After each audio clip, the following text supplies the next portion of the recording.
Madam President, I rise today in support of the Truth and Healing Commission on Indian Boarding Schools Act and in remembrance of the thousands of Native children who died and suffered in these schools.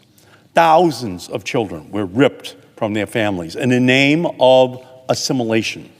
Thousands of children were the victims of physical and sexual abuse. And thousands of children were forbidden from practicing their culture and speaking their native languages.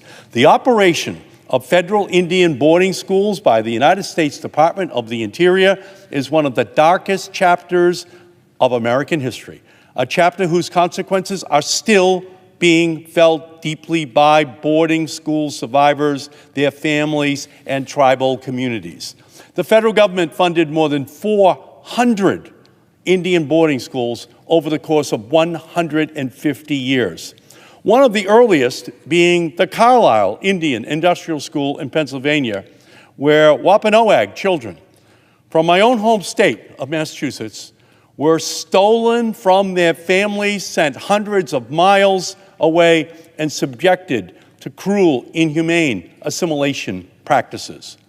When Captain Richard Henry Pratt founded the Carlisle Indian School in 1879, he imbued it with this motto: kill the Indian, save the man. But we know all too well that these boarding schools did only the former.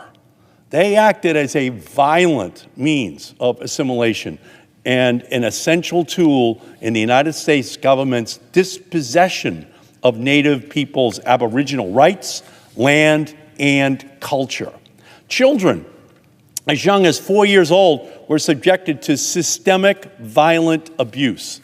The Department of the Interior's recent investigation found that children were renamed from Native names to English names, had their hair cut off, were discouraged or prevented from using their languages, religion, and cultural practices, and organized into units to perform military drills.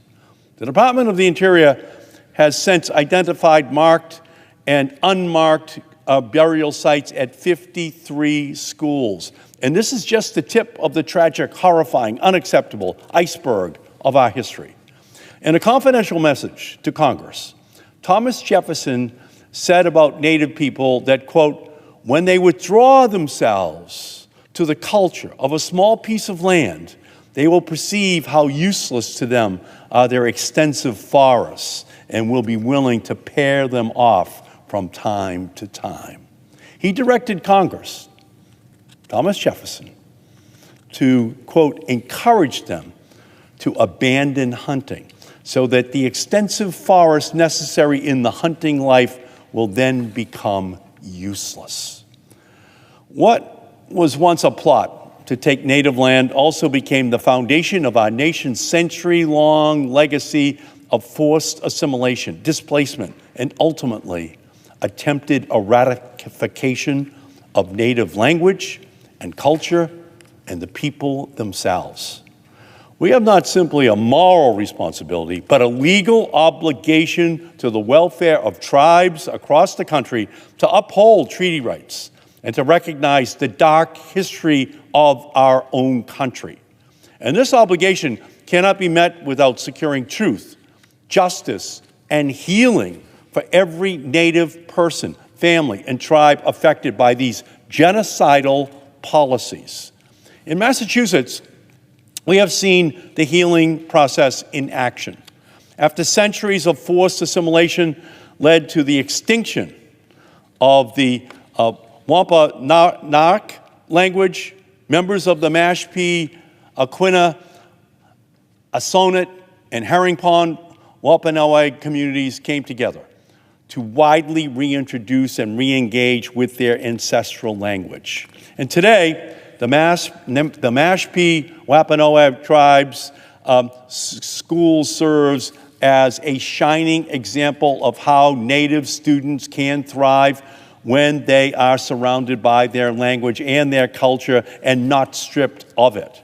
But tribes should not be left to fight alone, to recover what was stolen from them by the American government.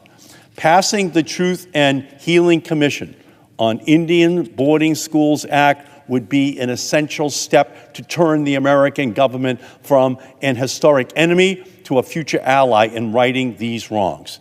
So I thank Senator Schatz.